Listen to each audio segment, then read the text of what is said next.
નિખરતા ગુજરાત ન્યૂઝમાં આપનું સ્વાગત છે।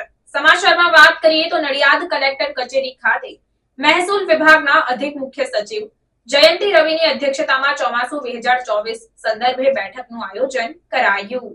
પ્રાપ્ત માહિતી અનુસાર રાજ્યમાં તાજેતરમાં થયેલ ભારે વરસાદ સંદર્ભે મહેસૂલ વિભાગના અધિક મુખ્ય સચિવ જયંતી રવિની અધ્યક્ષતામાં કલેક્ટર કચેરી નડિયાદ ખાતે બેઠક યોજાઈ હતી।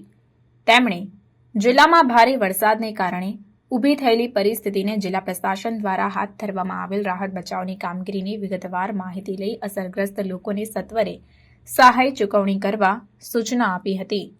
આ બેઠકમાં અધિક મુખ્ય સચિવ જયંતી રવિએ જિલ્લામાં ભારે વરસાદને કારણે અસરગ્રસ્ત થયેલ લોકોને ઘરવખરી મૃત્યુ સહાય અને અન્ય કેશ ડોલ્સની સહાય સત્વરે અને માનવીય ધોરણે ચૂકવણી કરવા જણાવ્યું હતું।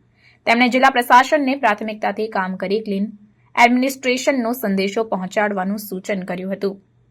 આ બેઠકમાં જિલ્લા કલેક્ટર અમિત પ્રકાશ યાદવ, જિલ્લા વિકાસ અધિકારી SD વસાવા, જિલ્લા પોલીસ અધિક્ષક રાજેશ ગઢિયા, નાયબ જિલ્લા વન સંરક્ષક અભિષેક સામરિયા, નિવાસી અધિક collector Bharat Joshi, assistant collector Anshu Wilson, પ્રાંત અધિકારીઓ, નગરપાલિકા ચીફ ઓફિસર સહિત જિલ્લા વહીવટી તંત્રના તમામ ઉચ્ચ અધિકારીઓ હાજર રહ્યા હતા।